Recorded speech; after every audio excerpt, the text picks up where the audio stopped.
Bueno, vamos al ruedo nomás. Bueno, buenas tardes a todos y a todas.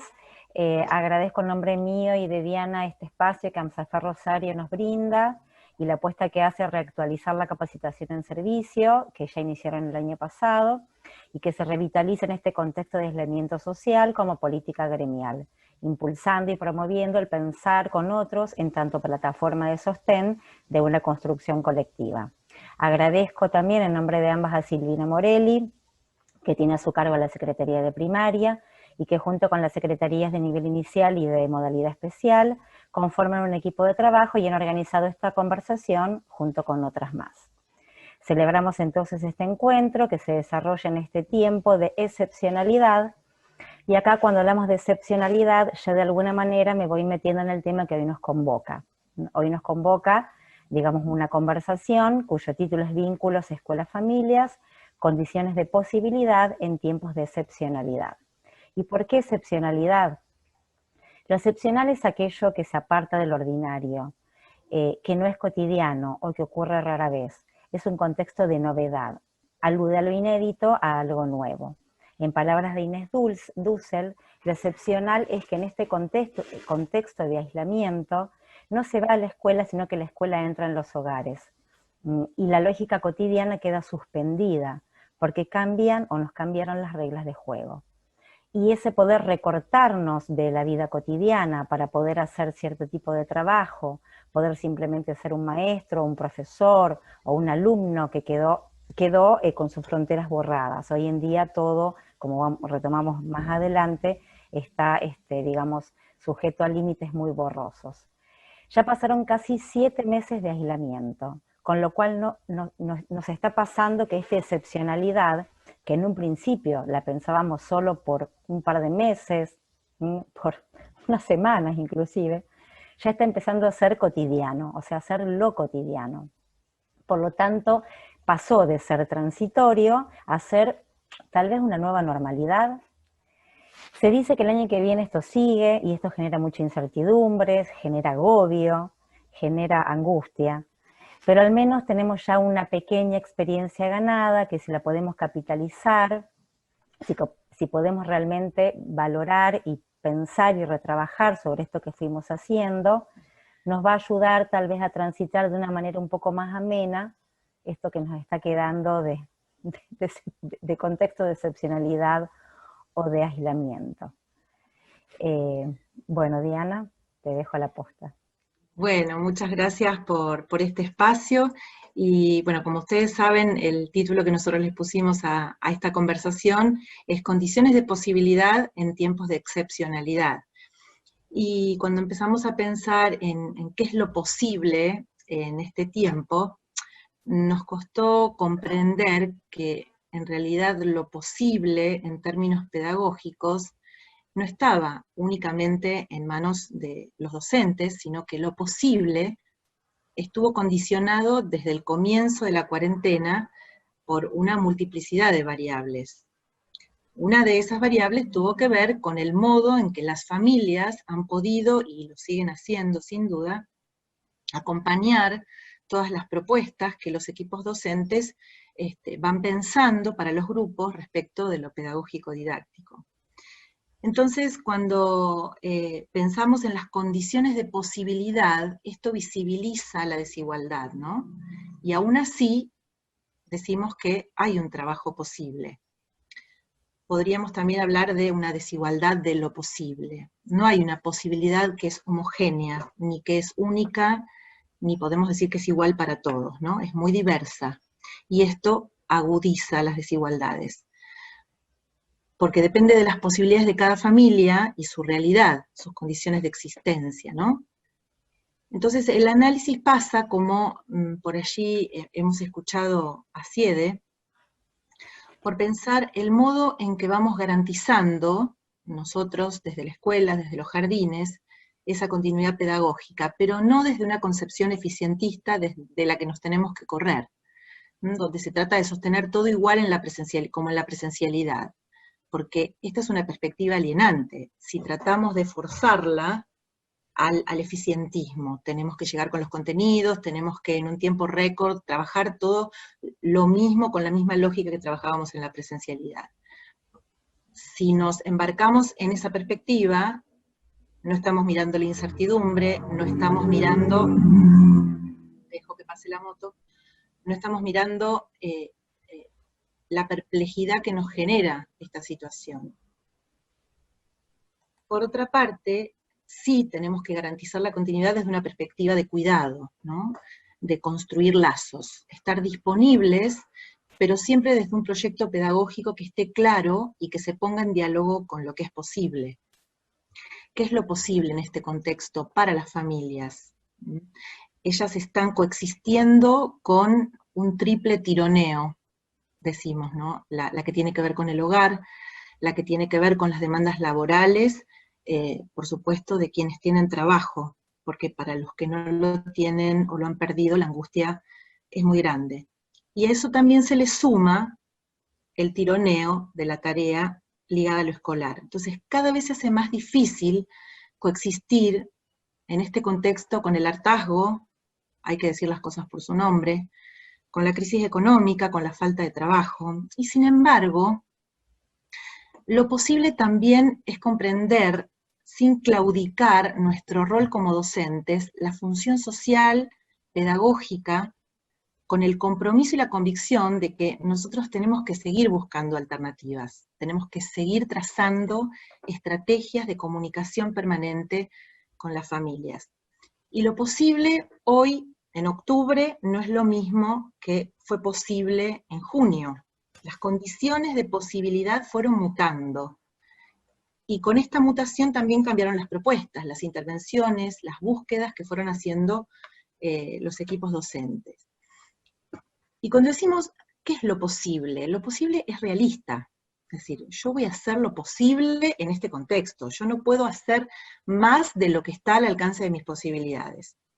Pero al mismo tiempo que esta sensación de que lo posible es realista, también lo posible trae consigo una visión como esperanzadora. ¿Y por qué digo esperanzadora? Porque si hay una mínima posibilidad, la voy a explotar al máximo. Entonces, más que hablar de lo posible, decimos, voy a hacer lo imposible. ¿Para qué? Para hacerle llegar la explicación, para que le lleguen las copias con actividades, para que cuando busque el bolsón pueda encontrarse con las indicaciones que necesita para avanzar, porque se va a encontrar con el audio en el que haga una devolución. Entonces, por eso creemos que aún en este contexto crítico que está lleno de disonancias en la relación con las familias, hay un espacio de posibilidad para la construcción de consonancias. Y decimos consonancias en el sentido musical, ¿no? Que tiene que ver con sonar juntos. Entonces, podemos preguntarnos, porque en esta conversación nos vamos a hacer muchísimas preguntas, si siempre que sonamos juntos, en términos de posibilidad, este sonido es agradable en un todo armónico. Y realmente de eso podríamos dudarlo, ¿no? Porque los conflictos y las contradicciones son parte de la vida social, y el sonar junto con las familias supone un interjuego entre disonancias y consonancias. Entonces, desde esta visión que es realista, pero a la vez esperanzadora, al mismo tiempo de pensar en condiciones de posibilidad para construir lazos, consonancias con las familias, nos vamos a formular muchas preguntas en esta conversación que abran a pensar. Y Gadamer, que es un filósofo alemán, sostiene que preguntar quiere decir abrir la posibilidad del conocimiento.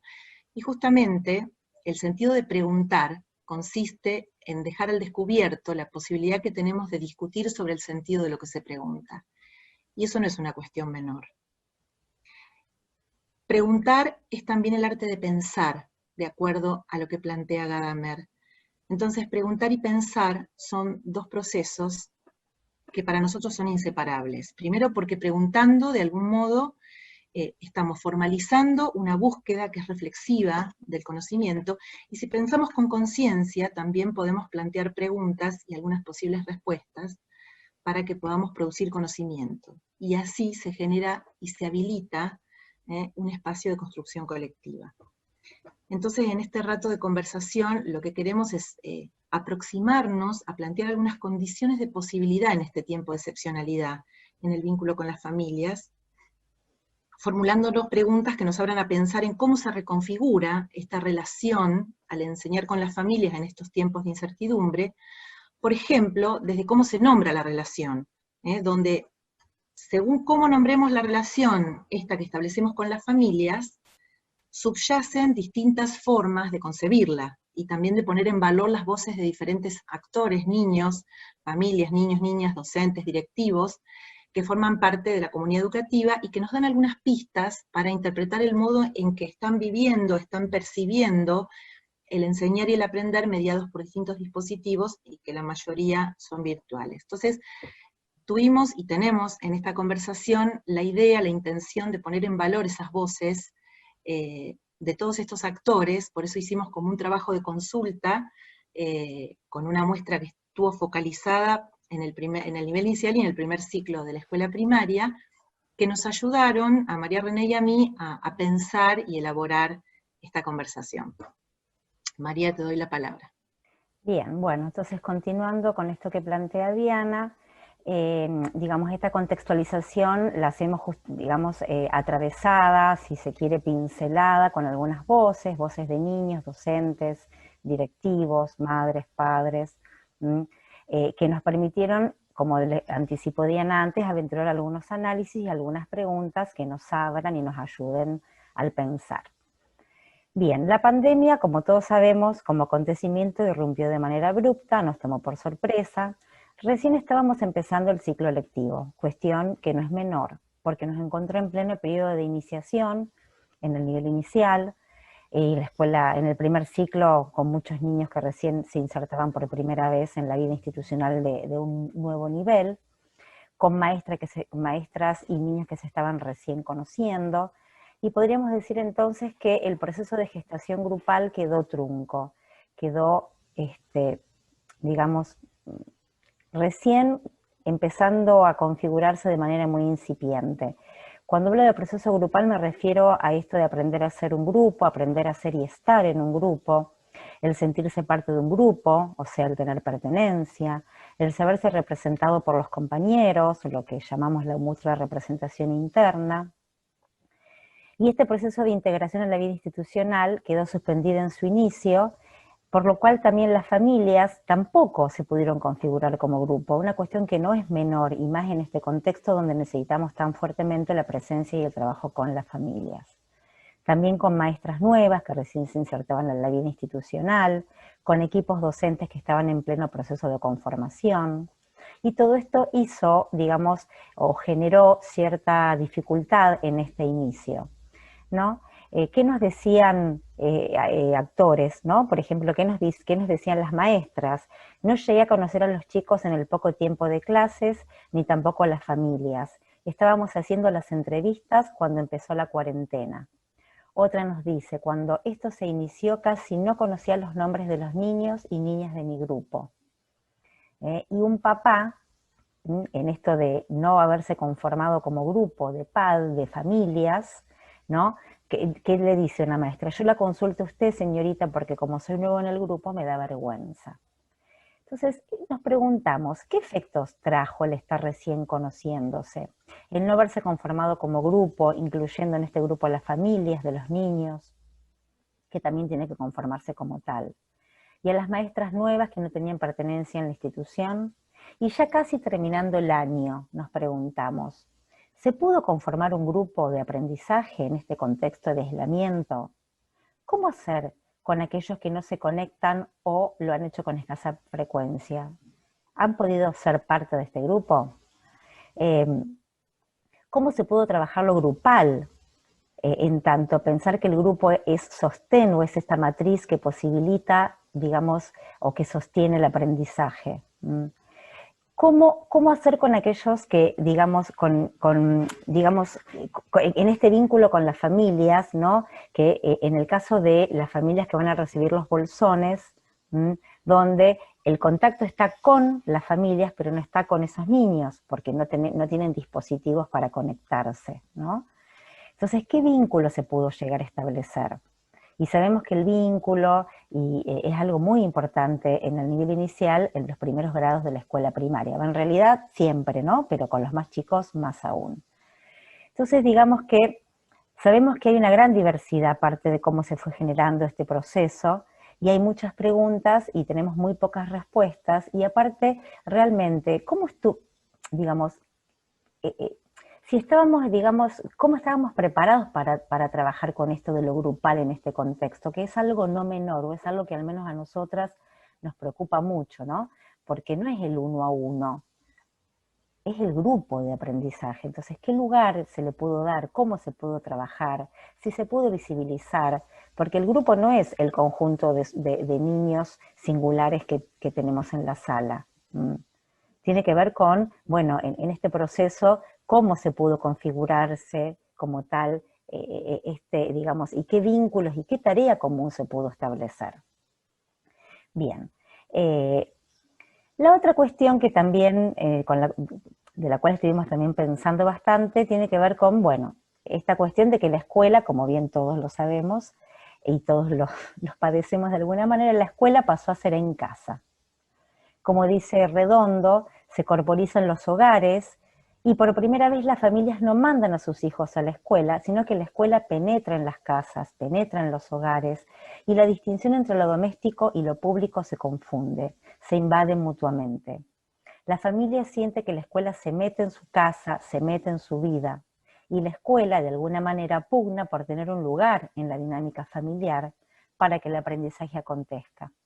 En palabras de una mamá, la escuela no se detuvo, irrumpió en las casas, pasó a ser pantalla, texto escrito, vínculos virtuales. La escuela viene a casa de la mano de la virtualidad, y no como una herramienta para reemplazar la presencialidad, ni como canal por el que circulan los aprendizajes, sino como otra tierra, como otro contexto, como un nuevo contexto, nos aporta Perici, siendo inédito para las familias y también obviamente para los docentes.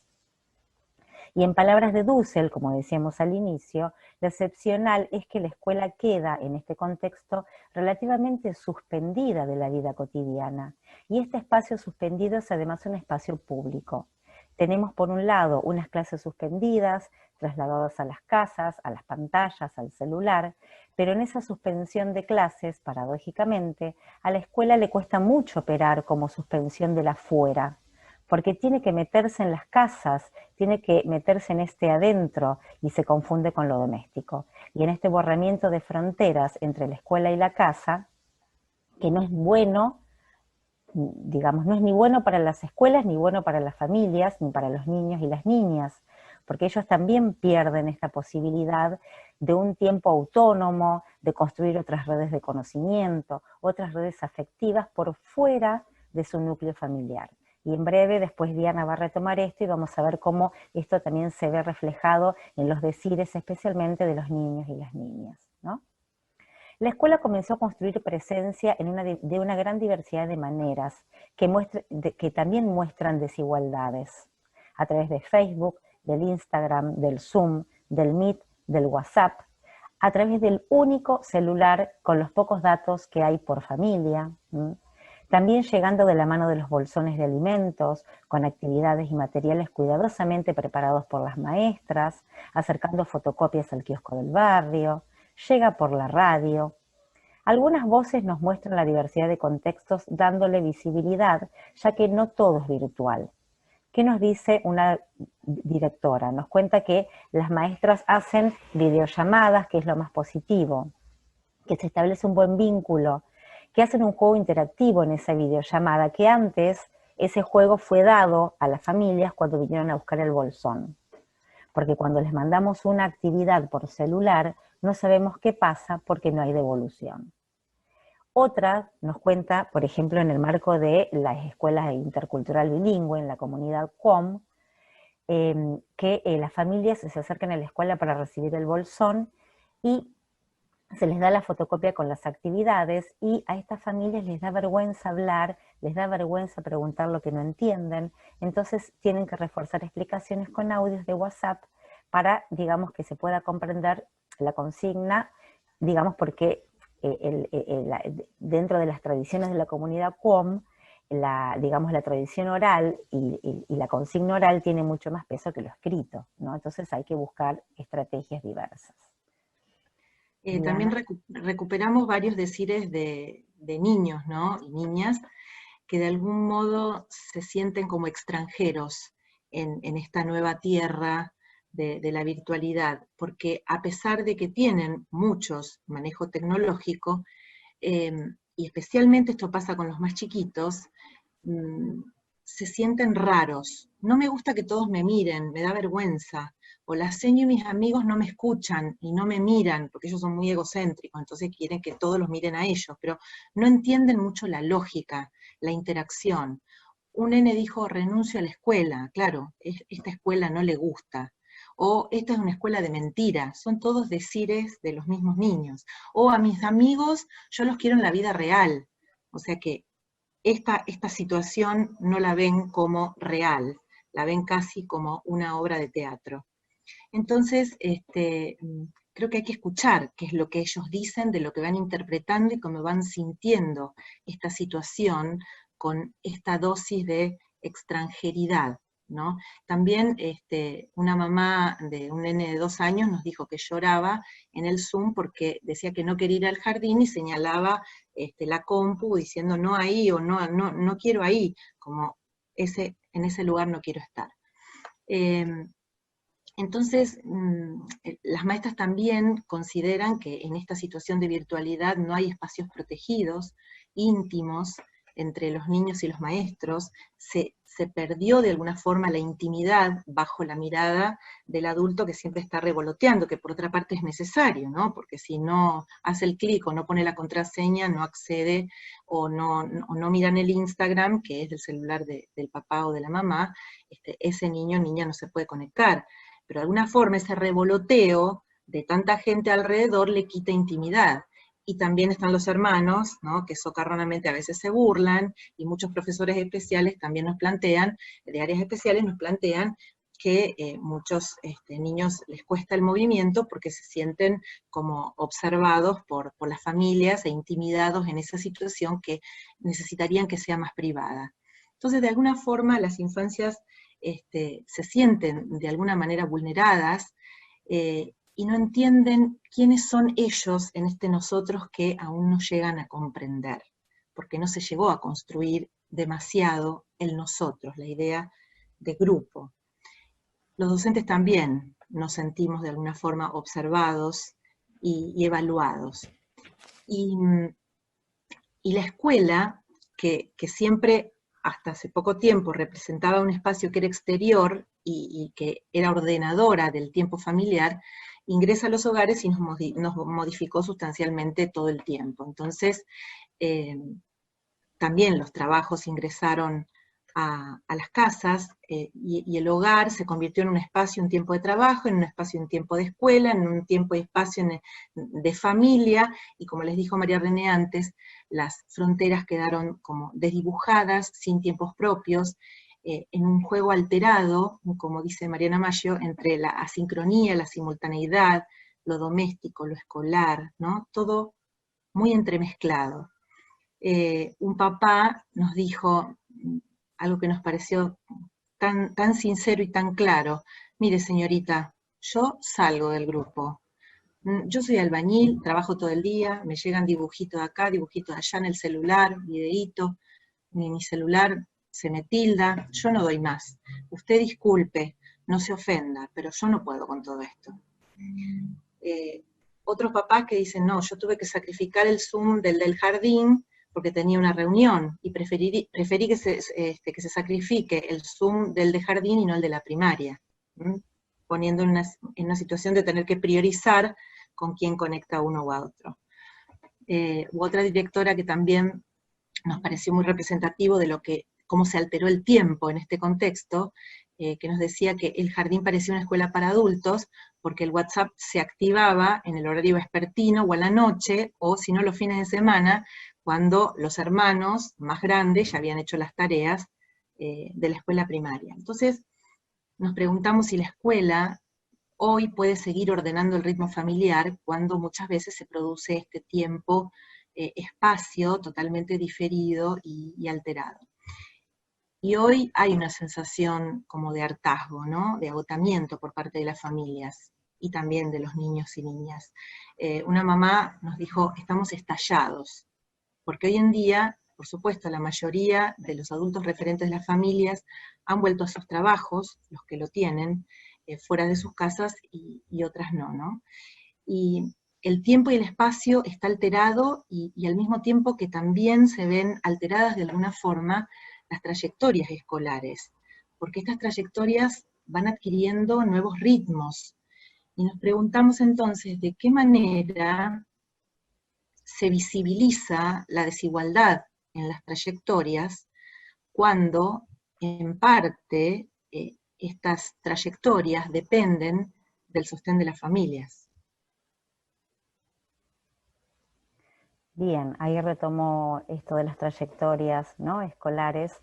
Y bueno, hablando de estas trayectorias, muchos niños con sus familias no tenían una trayectoria previa en la institución nueva a la cual ingresaban. Esto se ve mucho en las salas, los ingresantes a sala de 4 y los ingresantes al primer grado, ¿no? Y este ingreso a una institución nueva no es menor, porque los niños tienen que insertarse en una escuela con normas, pautas, rituales, hábitos propios de la vida escolar. Y esto, propio de la vida escolar, quedó transitoriamente suspendido. Y acá hay una cuestión que no es menor, que en realidad lo que también quedó suspendido con estas normas, pautas, rituales y hábitos es este aprender a ser aprendiente o aprender a ser estudiante. ¿Cómo se aprende a ser estudiante digamos, en la escuela en casa? Cuando no tenemos lo que llamamos la gramática escolar. Y muchos, que es lo que nosotros también observábamos en este relevamiento que hicimos, que muchas familias nos decían que estaban esperando que los chicos se comporten como se comportan en la escuela, o sea, que se comporten como estudiantes, cuando ellos todavía no pudieron vivenciar el ser estudiante en la institución escuela de modo presencial, ¿no? ¿Qué nos dice una mamá, por ejemplo? No tenía rutina escolar previa. Armar una rutina costó mucho, generó mucho llanto en él, además de no querer hacerlo solo, sino con sus amigos. Y ella refiere a esto de que la casa no es un contexto que convoque a sentarse a hacer las actividades. Otra mamá nos dice, me cuesta mucho que se quede quieto haciendo las cosas que le piden en el cuaderno. Y otra mamá nos dice, la típica expresión, se distrae mucho, ya no sé qué hacer. Una mamá hoy, hablando de esto en el mes de octubre, nos dice que no pudo construir ese hábito de trabajo. Dice, y es un nene que está en primer grado y dice, es muy difícil, digamos, se sigue dispersando, ¿no? Entonces, vuelve la pregunta o a lo que refería anteriormente, ¿cómo se construye el ser estudiante o el ser aprendiente por fuera de la gramática escolar? Si entendemos que esta gramática escolar es una matriz que determina formas y modos en que se despliegan las prácticas educativas cotidianas, institucionales y áulicas, que definen agrupamientos, espacios, modo de evaluación y tiempos en la escuela. Si esto no está, ¿cómo se construye este aprender a ser estudiante? Algunas familias fueron buscando alternativas para esto, ¿no? Hablando de esta diversidad que se ve permanentemente. Y los que pueden buscaron terceros que intermedien, como dice una mamá, para achicar esta resistencia, ¿no? Esta resistencia a ser aprendientes. Otra mamá, digamos, nos cuenta un relato o da cuenta de una estrategia muy interesante que implementó hacia el mes de junio, donde ella dice que armó con su hija un ambiente en forma de aula, ella lo llamaba una mini aula, donde la decoraron con colores, con letras, con dibujos que hizo su hija, ¿no? Y jugábamos a la senio. Obviamente la mamá era la senio, la hija era la alumna, ¿no? Jugaban a hacerse amigos imaginarios, ¿no? Y la mamá nos cuenta que usaba los cuadernillos para trabajar los contenidos, que se excedía un poco porque no tenía el estudio para ello, entonces se apoyaba en internet. Y dice, hemos trabajado muchas cosas porque es una nena aplicada, le encanta jugar y aprender. Decidí implementarlo de esta forma porque si no la tarea se hacía como una obligación y no era la idea, se perdía la esencia del jardín. Hoy esta mamá nos cuenta, por ejemplo, que ya no tiene más esta mini aula en su casa, que hubo como se perdió ya el interés en este juego, ¿no? Que en un momento tuvo mucho éxito, ¿no? Entonces, bueno, nos volvemos a preguntar, ¿cómo se construye este aprender a ser estudiante o aprendiente por fuera de esta gramática escolar, ¿no? La escuela, obviamente, como sabemos, es un contexto artificial, es un contexto fabricado deliberadamente, donde se lleva a cabo lo que llamamos el aprendizaje escolar. Y ese aprendizaje escolar hoy no está, porque en realidad está en el hogar, y en el hogar es donde se producen los aprendizajes espontáneos y donde las familias llevan a cabo prácticas de crianza, donde se transmiten saberes, pautas culturales, pero sin intencionalidad. Y esto hoy se ve transformado, se ve transmutado. Encontramos un aprendizaje en el hogar comandado por la escuela. Pero este aprendizaje comandado por la escuela está mediado, asistido, orientado, guiado por las familias, especialmente en el caso de los más pequeños y del primer grado. Bueno, esto lo retomaremos brevemente, o Diana después va a hacer referencia también a esto. Frente a la práctica instalada de que en la escuela se aprende y en casa se hacen tareas, acá otro nudo problemático apareció, ¿no? Ya que hoy los niños no lo pueden diferenciar. Para ellos todo es tarea, porque todo se hace en casa. Y esto desvirtúa el sentido o el valor de los aprendizajes, ya que para ellos y también para las familias, la tarea es sobrecarga y es peso. ¿Qué nos dice una mamá? Todo lo que llega de la escuela pasó a ser tareas. Una cosa era acompañarlos a hacer la tarea cuando en la escuela les enseñaban un tema nuevo, pero ahora nos toca hacer todo a nosotros. La relación con mi hijo está muy desgastada, dice otra mamá. Él se siente presionado y nos vendría bien poder, aunque sea, recibir la visita de algún amigo. Un papá que nos dice, en mi casa hablamos de hora escolar y no de tareas, para hacerle ver que es la escuela en casa, ¿no? Y por último, un nene que dice, prefiero el Zoom, pero no quiero las tareas en casa. Otro dice, yo no quiero que vos seas mi maestra, yo no quiero hacer esto con ustedes acá en casa, ¿no? Entonces acá vuelve esta cuestión de cómo las fronteras se confunden y cómo, digamos, se hace muy difícil esto de la escuela en casa. Y aparte cómo observamos una suerte de desgaste en la relación entre adultos y niños, ¿no? O sea, esto de enseñar a los hijos. Entonces nos preguntamos, ¿esto se convierte en una relación peligrosa? O sea, que los padres enseñen a los hijos. ¿Necesitamos de una terceridad? ¿Cómo se puede sostener esta ayuda que pasó de ser transitoria a ser todo el año? Acá hay otras cuestiones que también nos podemos preguntar vinculado a la tarea. ¿Cómo pensar en una tarea que sea una invitación y no una imposición? ¿Cómo hacer una tarea que implique salir de las pantallas, que posibiliten hacer cosas por fuera de ellas? Poderle dar valor a lo que, por ejemplo, las familias saben, para poder comunicarlo, por ejemplo, desde las propias vivencias y experiencias familiares. Cómo propiciar tareas desde un proyecto, desde un recorte, desde un tema, y no desde actividades sueltas y yuxtapuestas. Porque, digamos, muchas veces las familias no entienden esto de las tareas cuando son, digamos, cosas sueltas y aisladas. Entonces lo interesante es pensar cómo podemos invitar a las familias a que comprendan que hay una lógica interna detrás de las tareas, que hay una propuesta formativa detrás de ellas.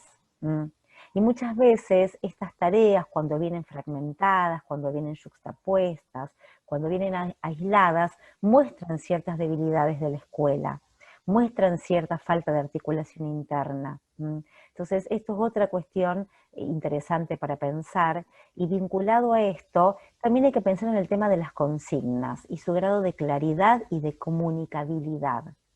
Ya que al no ser presencial es importante cómo se formulan estas tareas en términos de consigna, porque muchas veces las familias se quejan de que no entienden estas consignas, ¿no? Otra cuestión que también se pone en juego acá, vinculado a esto de la escuela en casa y las familias, ¿no?, como mediadoras, es tiene que ver con esta categoría que entra, que es la transposición didáctica. El problema de la transposición didáctica vinculado a la complejidad del objeto de conocimiento. Y acá referimos, por ejemplo, a qué pasa con la alfabetización en matemática y en lengua, ya sea en la sala de 5 y especialmente y fuertemente en el primer grado, ya que en este nuevo contexto de la escuela en el hogar, las familias muchas veces en su afán por ayudar a sus hijos y en aquellos aprendizajes más complejos salen en busca de recursos variados. Algunos recurren a sus biografías escolares. Yo lo ayudo con lo que me acuerdo de cómo me enseñaron, dice una mamá. Otra dice, después que pase la pandemia espero que me den el título de maestra, alfabeticé a mi hijo. Otros preguntan a algún vecino o pariente que tiene alguna experticia sobre un tema puntual. Me han dicho, dame una mano con la alfabetización que no sé qué hacer. Otros acuden a la web, recurriendo a tutoriales de YouTube, convirtiendo tal vez o muchas veces estos tutoriales en un tercer educador, ¿no? El tema es la calidad de este tutorial, ¿no? Muchas veces es buena y otras veces no. Un papá que nos dice al respecto, menos mal que en el tutorial de YouTube estaba bien explicada la división. Eso me salvó, porque yo no hubiera sabido cómo explicarle. Otros quedan paralizados. No va ni para atrás ni para adelante. No entiende nada y no sé qué hacer. La misma frustración ocurre cada vez que recibís una tarea, dice otra mamá, y no sabes por dónde empezar. El adulto explica lo que sabe y cómo puede. ¿Y qué dice muchas veces los hijos? Vos me enseñás mal, dice un nene, la seño me lo explicaba distinto. Ahora acá, obviamente también se produce una suerte de desigualdad muy marcada, porque hay familias que no pueden acompañar a sus hijos. Y entonces ahí también se produce una gran disparidad con aquellas familias que pueden estar y otras que realmente no pueden por diferentes circunstancias. Acá, digamos, nos preguntamos, ¿no? ¿Qué estrategias generaron las instituciones educativas para sostener, a las familias en esta ardua tarea? Algunas escuelas lo fueron resolviendo sobre la marcha, por ejemplo, preparando instructivos, en videos, en audios de WhatsApp, en un PowerPoint, con orientaciones. Otras dejaron a las familias libradas a su buena suerte. ¿Qué nos dice una mamá? Le pusimos una maestra una vez por semana para que le explique la decena y la centena. Nosotros acá, por ejemplo, vimos PowerPoint donde había escuelas que explicaban a las familias esto del proceso de alfabetización, por ejemplo, ¿no? Como que acá también encontramos una gran diversidad, ¿no? Entre lo que cada escuela pudo llevar a cabo en tanto mecanismo de sostén para las familias. Nos preguntamos nuevamente con todo esto, ¿cómo atravesar una experiencia formativa que pueda llegar a los hogares sin que implique atosigar de consignas y de actividades a los niños, niñas y sus familias? ¿Cómo podemos poner en juego saberes de los adultos que acompañan a los niños? ¿Cómo trabajar con lo cotidiano? Por ejemplo, con la cocina. Digamos que en jardín tenemos mucha experiencia de trabajar mucho más con cuestiones cotidianas y todo lo que se puede aprender cocinando, ¿no?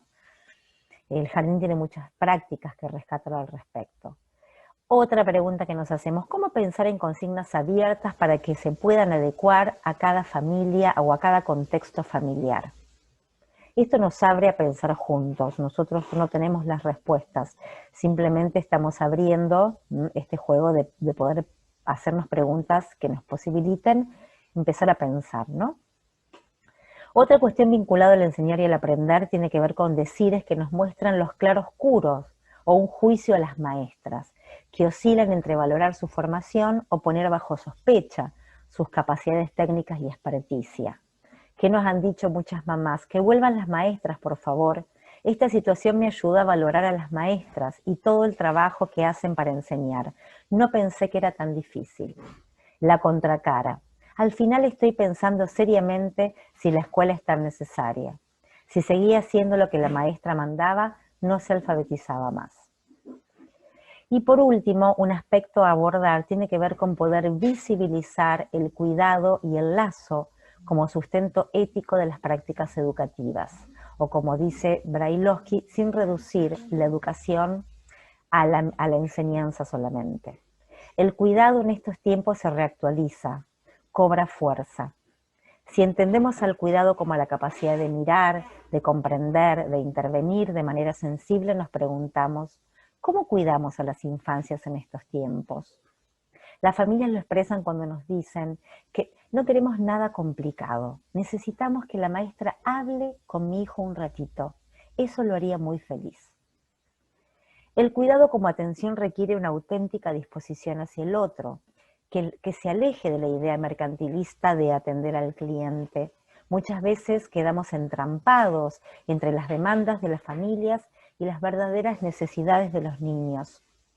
Tendría que hacer Zoom todos los días, escuchamos decir a muchas familias. ¿Cuándo van a empezar a prepararlos para el primer grado? Con lo que pagamos, lo único que falta es que tengamos que mandarlos a particular. Esto se escucha y tiene fuerte presencia en la escuela privada especialmente, ¿no? Estas son las demandas de las familias, pero ¿y los niños qué necesitan? Hoy, este fin de semana, circuló un texto de Tonucci, ¿no?, que hablaba de quién escuchaba a los niños, ¿no? Entonces los niños necesitan ser escuchados, necesitan ser mirados, verse la cara, conversar con pares, conversar y verle la cara a su maestra, pero no siempre por Zoom, porque se pierde cierta intimidad que de alguna manera podría ser mantenida en un cara a cara a través de una videollamada, por ejemplo. Entonces nos preguntamos si se puede brindar espacios de cuidado y protección, de disponibilidad y presencia en este contexto. Y bueno, creemos que sí. Cuenta una maestra que organizó grupos de 4 o 5 nenes, organizó grupos pequeños para hacer videollamadas, varias, para tener este contacto, y que los chicos estaban muy emocionados y muy contentos, se peinaron, se prepararon, estaban felices porque se iban a ver las caras, se iban a escuchar. Entonces, en esta cuestión del cuidado, valoremos esta pequeña cosa, esta pequeña cuestión que no es menor. En muchos jardines de zonas vulnerables, las maestras están comunicadas con las familias por medio de los teléfonos celulares, y estas familias agradecen permanentemente este gesto. Gracias por acompañar a nuestros niños, dicen. Hermosa canción, profe, a Kiera le gustó mucho. Otra maestra cuenta que se le ocurrió hacer videollamadas en grupos reducidos para contarle la regadera misteriosa. Dice, armé hasta un escenario para ello. Es una idea que me surgió dado la poca conectividad que últimamente tienen los padres. Y los comentarios que me han llegado a partir de diversas llamadas. Dice, me llaman hasta los chicos. Esta experiencia me motivó y entusiasmó mucho. Armé 4 turnos en diferentes horarios y tengo 12 chicos anotados en un grupo de 20. Bueno, bien sabemos que después de las vacaciones de invierno hubo una gran caída en esta cuestión de la conectividad y se perdieron mucho, especialmente los grupos de sala de 3, de sala de 4, no tanto los de sala de 5. En las familias que cuentan con recursos tecnológicos, algo que observamos es que muchas veces las maestras están reacias a dar sus números o sus teléfonos personales. Y entonces nos preguntamos si en estos momentos de aislamiento social no es importante que haya un tipo de contacto diferente. Y a pesar de que siempre criticamos mucho a las pantallas, inclusive, ¿no? Por esta cuestión de la deshumanización, hoy, se torna paradójico porque necesitamos de esas pantallas para que de alguna manera haya cierto lazo y cierto vínculo que se pueda sostener y haya de alguna manera una forma de sostener y de mantener este cuidado, ¿no? Entonces, frente a todo esto, ¿no?, nos preguntamos, ¿cómo se han redefinido en este contexto las relaciones escuela, jardín, familias? ¿Qué nuevas formas han asumido estas relaciones? Bueno, sobre eso estuvimos pensando bastante y sabemos que entre las familias y el jardín o la escuela vamos construyendo a lo largo del tiempo un contrato, ¿no? Meulier habla de eso, de pedagogía del contrato. Y cuando hablamos en términos de contrato, pensamos en un conjunto de expectativas que son recíprocas entre partes, y es un contrato que es dinámico y que es abierto y que emerge en situaciones particulares. Entonces, este juego de expectativas que son recíprocas, las va realizando cada familia con la escuela, con el jardín, pero también se expresa cuando se pone de manifiesto un proyecto educativo y se pone en diálogo con las expectativas de los grupos de familias que conforman una sala, un grado. Entonces, pensábamos que en este tiempo de excepcionalidad se gestó una nueva relación familia-escuela, se redefinió, mediatizada por la tecnología, sin el encuentro cara a cara, y seguramente ese contrato pedagógico que se inauguró a principios Ahí de año. tenés el coso, el cargador, tengo 400. A ver, ¿le pueden mutear el micrófono? Hay alguien que... Vuelvo entonces, seguramente que ese contrato pedagógico que se inauguró a principios de año con la prolongación del estado de aislamiento fue asumiendo otras formas. Sabemos, por ejemplo, que algunas escuelas privadas, especialmente, mandaron acuerdos a las familias para que se notifiquen. Entonces nos preguntamos, ¿qué tipo de acuerdo estamos construyendo si una parte comunica a la otra el acuerdo? ¿De qué acuerdo? ¿No? Esto no es un acuerdo. En este momento se instala como único modo de comunicación el que está mediado por la tecnología, entonces tenemos la sensación de que se nos escapan muchas cosas. Y además está cambiando el mensaje, porque en otro momento hubiera sido impensado que el contenido del mensaje era un tutorial, cómo ingresar a una plataforma, claves, contraseñas, todos instructivos paso a paso, cómo ayudar a los niños en la escritura de palabras. Entonces todo esto que cambió dio lugar a diferentes modos de nombrar la relación entre las familias y la escuela y los jardines. Entonces empezamos a escuchar estos modos de nombrar y decimos, bueno, en estos modos, si decimos facilitador, si decimos que la familia es asistente, si decimos que las familias son mediadoras, o que son aliadas, o que son acompañantes, o que son guías, subyacen distintas formas de concebir la relación. Entonces, si nosotros decimos, por ejemplo, que la familia es socia, o que la familia es aliada, un socio es un compañero, ¿no? Un aliado que sigue al otro en un camino que es común.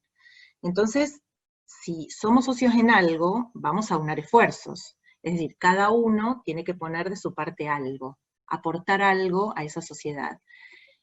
Es interesante pensar que si tenemos algo en común, ese algo que tenemos en común se tiene que explicitar. Es decir, ¿somos socios en qué?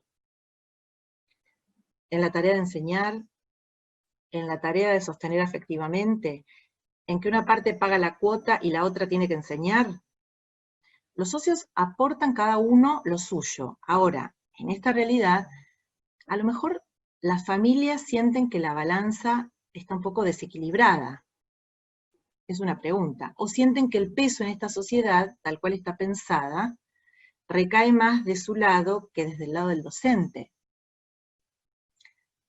El maestro continúa su tarea de enseñar, es decir, nadie reniega de la complejidad que reviste enseñar en este contexto. Eso tiene que quedar bien claro. Desde su experticia, desde todo lo nuevo que tuvo que aprender, tuvimos que aprender para enseñar en la virtualidad. Pero las familias también tienen que ayudar a enseñar a sus hijos, que están en distintos grados y para esta tarea no se sienten preparados. Y muchos reniegan de ello. Entonces, si nosotros somos aliados en este vínculo, tendría que existir cierta complicidad que nos permita percibir que ambas partes están en un plano de simetría. Pero si una parte es la que comanda y la otra tiene que ejecutar lo que la otra parte comanda, la simetría no parece tal, ¿no es cierto? A pesar de que en términos de quién enseña en este contexto, lo hacen tanto las familias como los docentes, y somos aliados porque nos necesitamos y porque estamos timoneando juntos esta tempestad, ¿no? También está la idea o la imagen de la familia como asistente, como colaboradora. Y uno piensa en la imagen del asistente como el que se encarga de colaborar con otra persona en el manejo de las tareas y lo auxilia, pero parece que el que asiste no tiene el peso de la responsabilidad en la decisión. Entonces, también nos preguntamos respecto de la familia como asistente y en la relación, ¿quién asiste a quién? porque en términos pedagógico-didácticos, el docente es el que tiene la experticia y las familias asisten al docente en su tarea de enseñar porque sirven de medios para, ¿no es cierto? ¿O será que los docentes asisten a las familias para ayudarlos a enseñar? Es importante que podamos percibir estos matices porque hacen a la complejidad de la relación. ¿Quién comanda el proceso? Si las familias auxilian, entonces comanda el proceso el docente, pero como los que toman las decisiones de hacer, no hacer, de conectarse, no conectarse, de cumplir o no cumplir, tratándose de niños pequeños, sabemos que es así, es la familia, entonces no parece tan claro quién tiene el comando del proceso. Y por otra parte, quien asiste tiene que estar capacitado para ello. Entonces, ¿qué tipo de asistencia está capacitada la familia para ofrecer un niño? Una asistencia especializada, experta, una asistencia afectiva, comanda la escuela, pero media la familia en la asistencia. Es decir, todas estas son tensiones que vamos analizando y que vamos transitando los docentes en la relación. Después, otra cuestión que aparece por allí es la idea de la familia como facilitadora. Alguien que facilita al otro es el que crea condiciones para. Entonces, los docentes crean las condiciones para que los niños y niñas aprendan, siempre y cuando las familias también lo hagan, para que esto suceda. Entonces, acá lo importante es que los docentes crean condiciones para que las familias creen condiciones. O sea, parece un trabalenguas, pero para que las familias faciliten, hay que enseñarles a facilitar. ¿Qué esperamos los docentes? Que las familias faciliten, que los conecten, que les preparen el material, que les expliquen lo que no entienden, que se sienten con ellos a hacer las tareas, que promuevan una resolución autónoma de tareas. Es decir, es interesante que pensemos en esto, que tiene que ver con los mutuos acuerdos, que tiene que ver con explicitar lo que esperamos del otro. Digamos, es interesante pensarlo cuando escuchamos que los docentes se quejan de las familias. Pero, ¿en qué momento, qué instancias nos dimos para pensar en este mutuo juego de expectativas recíprocas? Y después otro concepto que aparece por allí es la idea de la familia mediadora, ¿no? Si las familias son mediadoras, lo que pensamos es si median entre qué y qué, o entre qué y quiénes, entre la escuela y los niños, entre el niño y el conocimiento. ¿Mediador cómo? En términos de que le prestan ayuda, de hacer por el otro, de hacer junto con. O sea, esto marca diferencias sustanciales de tipo conceptual, de tipo de marcos teóricos, ¿no? Entonces, la enseñanza siempre creemos que supone una intervención que establece una mediación entre un sujeto que es aprendiz y aquello que vamos a aprender, ¿no? Que es el contenido que se va a aprender. En este rol de mediación, que se entiende más como una ayuda pedagógica, las familias necesitan que las sostengamos desde la experticia docente, porque son ellos los que tienen que enseñarles a los hijos. Entonces, el gran problema que hemos tenido en estos meses, y que vamos a seguir teniendo bastante tiempo más, es de generar las mejores estrategias para que esto suceda. No todos tienen la posibilidad de la clase en línea, de la simultaneidad, para tener a mano la mediación del docente experto. Entonces, y ya vamos cerrando con esto, en este acontecimiento que nos atraviesa, como lo es la pandemia, seguramente se está generando una gran experiencia que creemos que va a transformar a las familias, a los niños, a los maestros, y la relación que podamos construir junto con ellos. Bien, y para ir cerrando entonces, vamos a retomar el título de este encuentro. Obviamente que el desafío en este contexto es que sigamos construyendo condiciones de posibilidad diversas en este tiempo de excepcionalidad en las relaciones familia-jardín-escuela. Ya pasaron 7 meses desde que se inició este contexto de aislamiento social. Ya tenemos más conciencia, tenemos un camino recorrido, entonces es un buen momento para pararnos a pensar, a reflexionar, a capitalizar esta experiencia vivida. Lo fundamental es sostener el vínculo, el lazo, militando un proyecto colectivo, pensando juntos en qué es lo importante y qué es lo accesorio, y pensar así qué experiencia formativa estamos ofreciendo. Esta experiencia que transitamos nos interpela a mejorar las prácticas, las factibles obviamente de ser mejoradas, a sonar juntos, a construir en común esta historia compartida, valga la redundancia, junto con las familias y los niños y niñas, ya que la estamos escribiendo entre todos. Y a modo de cierre, recuperamos algunas claves de esta conversación en términos de posibilidad para construir esta historia. Posibilidad de estar presentes de múltiples formas, estar disponibles para los niños y sus familias a través de la escucha y el cuidado. Abrirse a la escucha aunque lo que escuchemos no nos guste, los problemas persisten y la escuela y el jardín siguen siendo la presencia más concreta de lo público a través de un Estado que les da bolsones de comida a las familias, y con la presencia de lo público a través del el gran esfuerzo y trabajo que hacen los equipos directivos y docentes por mantener esta continuidad pedagógica, con una escuela presente de alguna manera, ¿no? Presente de otra forma, como medio para visibilizar modos de buscar refugio y protección, en tanto cuidado como gesto ético y como motor y como modo, de alertar situaciones de violencia o abuso infantil. Posibilidad de ser sostén, ofreciendo desde lo didáctico orientaciones, recomendaciones, pautas para el acompañamiento y andamiaje que puedan hacer las familias en los procesos de aprendizaje de sus hijos, en especial salas de 5 y los primeros grados de la escuela primaria. Posibilidad de contagiar entusiasmo, pasión y alegría puestas en juego en el enseñar. Posibilidad de comunicar y compartir el propósito formativo y el sentido de aquello que se hace, para que las familias conozcan la propuesta, el proyecto que se ofrece, y así favorecer los aprendizajes en los niños. Posibilidad de redefinir el contrato pedagógico, abriendo al juego del diálogo las expectativas recíprocas, familia, jardín, escuela. Posibilidad de atender las necesidades de las infancias, porque podemos leerlas, buscando modos de estar cerca. Posibilidad de enseñar junto con las familias y construir un proyecto común. Y con esto ya terminamos.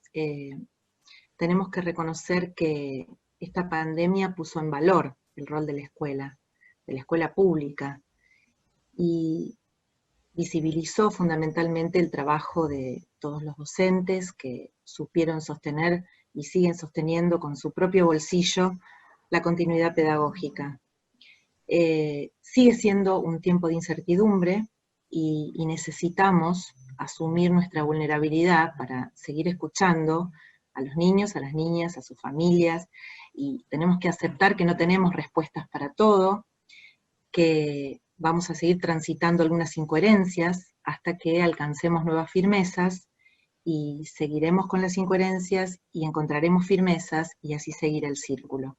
No despreciemos la riqueza que tiene dudar, que tiene preguntarse, y las contradicciones con las que nos enfrentamos, porque esas contradicciones son las que de algún modo motorizan el pensamiento colectivo, el pensamiento que podamos construir con otros. Tenemos sin duda el largo y apasionante desafío de haber iniciado la construcción entre todos de algo que creemos que es una rica experiencia formativa como colectivo docente y para la primera infancia, en este tiempo de excepcionalidad que nos está tocando transitar. Así que con esto cerramos y bueno, dejamos abierto el espacio si quieren para que hagamos algún intercambio, algo que haya resonado en ustedes, que quieren compartir con nosotros.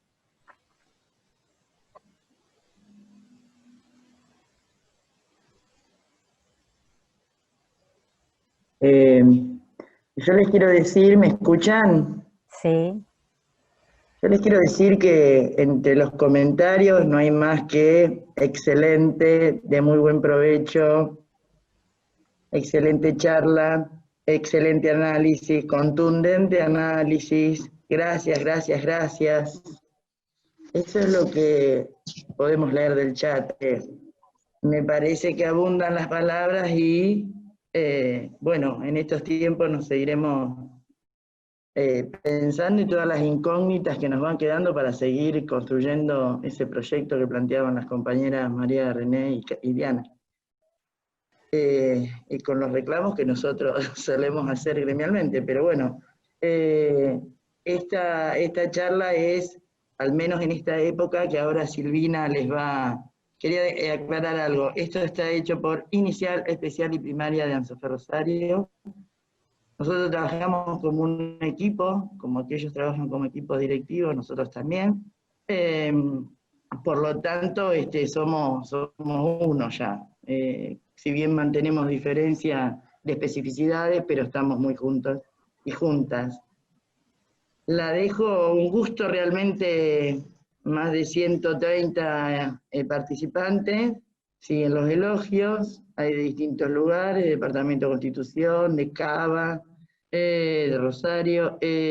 Un gusto escucharlas, un gusto. El nivel de participación y escucha de todos los presentes, decía, llegamos a 130 y pico, 140 participantes. Nos vemos en la próxima. Ahora Silvina va a cerrar y anunciar algunas otras actividades. Gracias y aplausos para ustedes. Muchas gracias, y gracias por ustedes por este espacio. Gracias por estar acá, por tomarse el tiempo, por haber separado un ratito para compartir esta conversación. Y más en un contexto donde hay tantas conversaciones dando vueltas. Gracias por haber estado y por este espacio.